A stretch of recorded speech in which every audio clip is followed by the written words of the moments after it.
Welcome back to the Drop Show, everybody. We're here with Jason Snell, and we're about to play a track of yours. They're going to choose which one it is, yeah, and they're going to throw some media up as far as where listeners can find you. Great. Then we're going to talk about what inspired the music and where you've been, where you're going. Awesome. Cool. Thank you.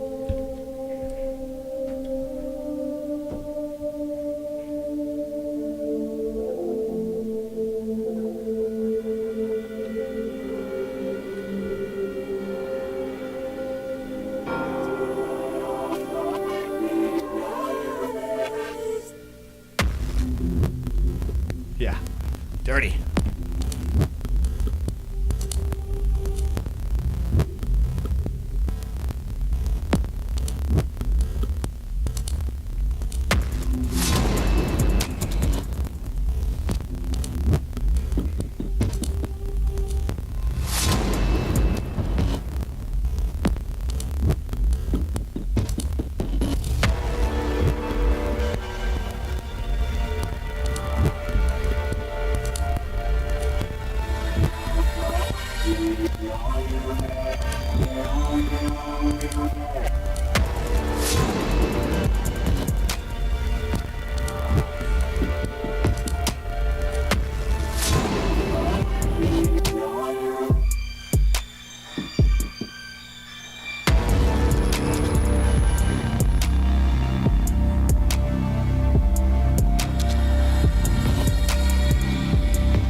Right up Flo's alley. It totally is. This is so- It's so up my alley. For sure. This is like the chill version. It is. It's like, you know, it's got that like distorted kind of like gritty industrial sound that I like, but with down tempo kind of, and then that eerie ominous like witch house kind of female Vocals, vocal yeah. going on, and then the psychedelia that sits right in between all that, Yep. just like the glue to everything. Yep. Perfect. Perfect. Well done, sir. Thank you.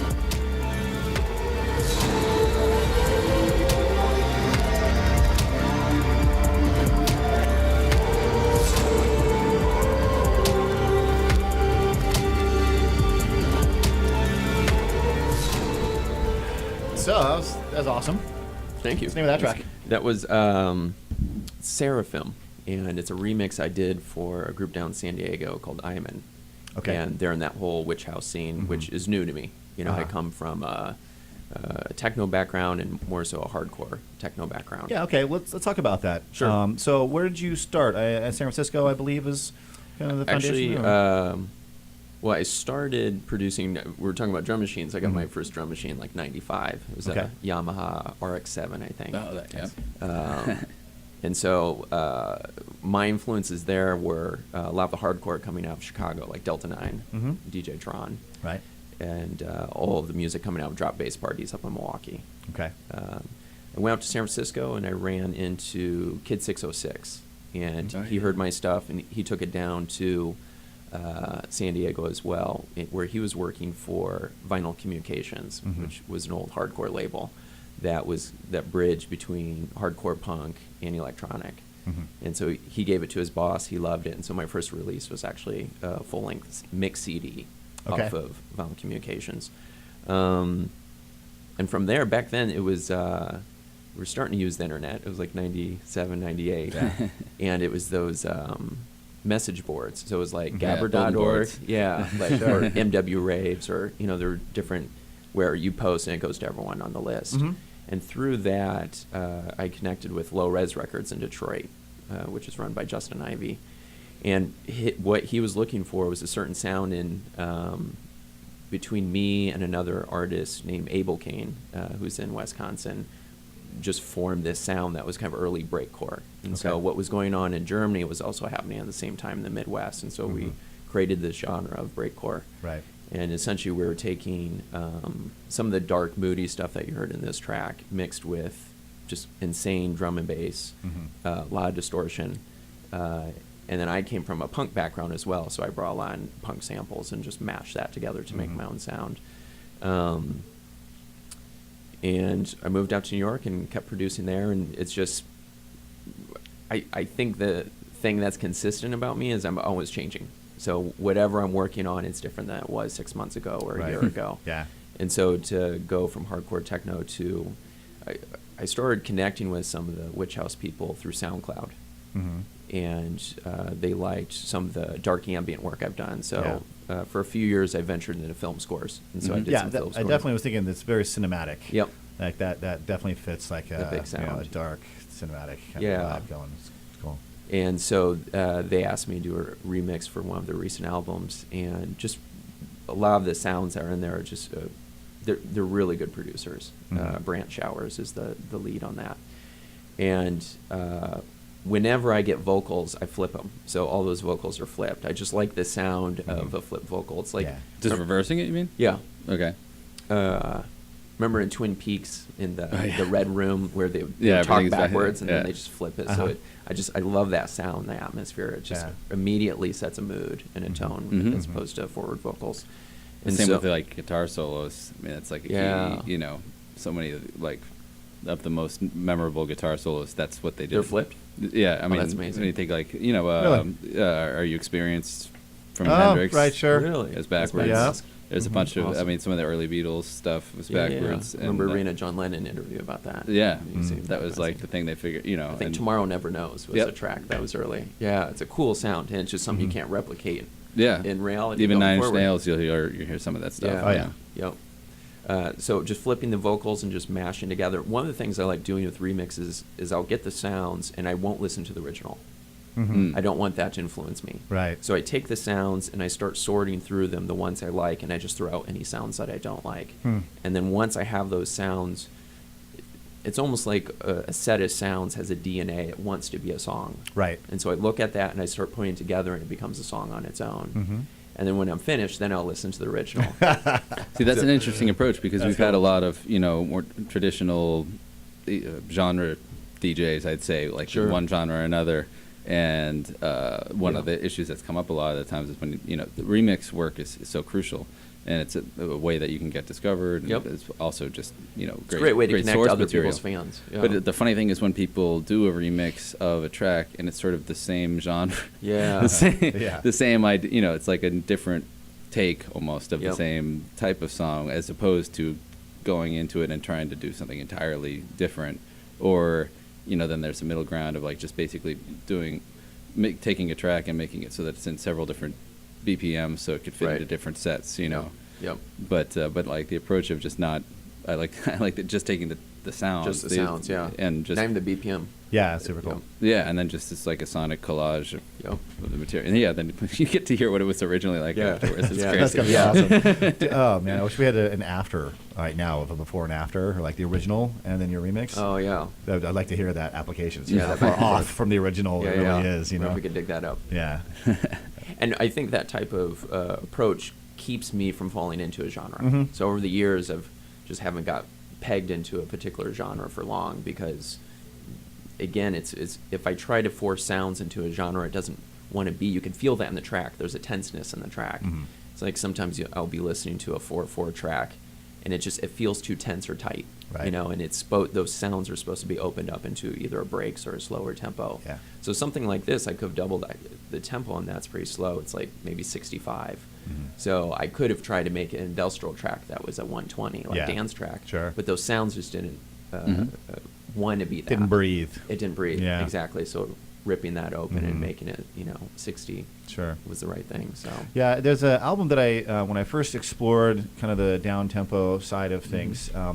I was always producing dance music for quite some time, and I ventured from industrial music into psytrance just because you fuck up sound. It's like this crazy, distorted, kind of fucked up psychedelic shit you can make, right? Yep. So it was a good transition. But then I found myself at one point trying to finish up an album, and I was there just banging away at it, the track, banging away at it, and I walked away from it about 5 times in an evening, and came back to it and turned it down to 80 BPM, and then from that point forward for the next week, a whole album came out of me. Yeah. Because I just it just wasn't time for 4/4 at 140. That's right. In my life and my career and my message. Yep. It needed to kind of travel through me at the lower tempo. Yep. So, what are you doing as far as releases? You just mentioned that there's some EPs that are being released. Where can people find them? Where can people find you? Get to my stuff either jasonjsnell.com, and so that is a portal to Facebook, SoundCloud, Bandcamp. So through any of those, you can find the releases.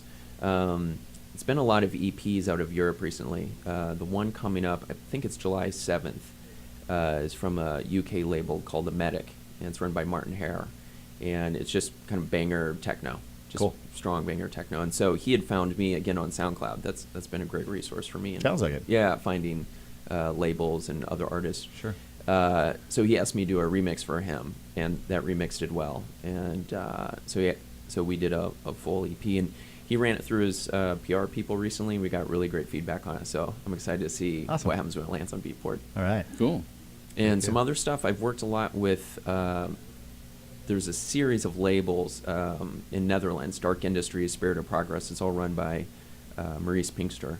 And he, again, took a liking to my track. So it's been a series of 3 EPs, and the second one just came out, and it's also a techno EP. Cool.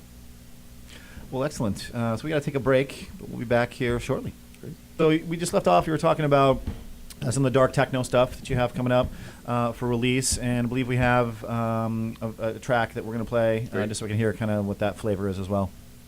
If you could, please.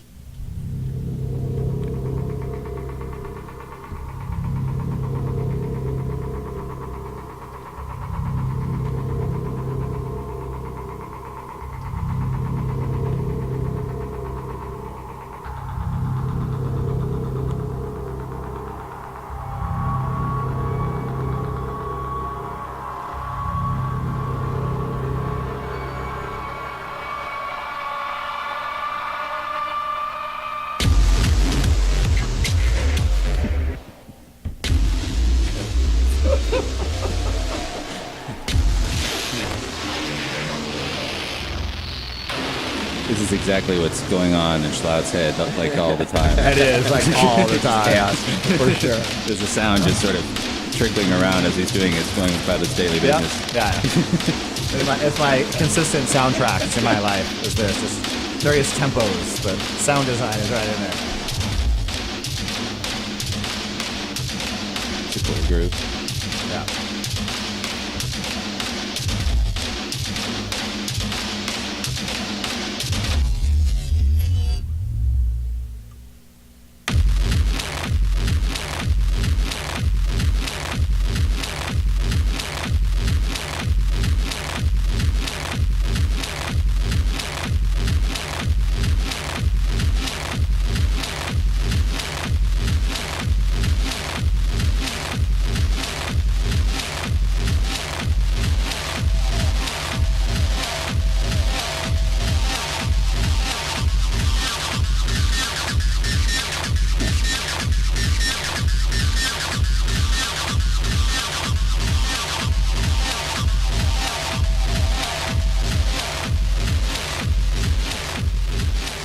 Okay, it's definitely not crumpet step. I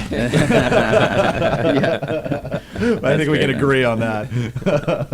So I noticed you did some touring with Venetian Snares. Definitely kind of, I can see a lot of that IDM type influence a bit, in your stuff. And then in that track, obviously a bit of the production from your like drum and bass and just kind of like, Kind of off. definitely feel that in that. But yeah, that's really cool, man.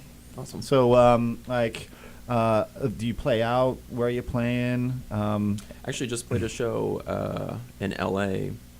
This last week at Warlock, and so it's actually one of the first times I could mix some of those vocal tracks, because Sure. typically when I play, it's a techno warehouse party, Mm-hmm. and so this was one where I could play all those slow tracks, and this club was amazing. I've been there before. Yeah, you know, Yeah. where you go in one and Mhm. that catwalk that goes across the rooftops, and then you end up in a different building. Right. And it was just great, like goth, Mhm. industrial. Yeah. So it was a good fit. And Warlock's cool like that, where they don't just stick to like your standard goth and industrial. They, Yeah. They There's really some modern reach, stuff. it's Yeah. modern and like it's just it's experimental. Yeah. Which I appreciate. Yeah. No, it was a great crowd, and it was a great show. Cool. No, it was fun to play. Other than that, I've been doing a lot of studio work, just really focusing on albums.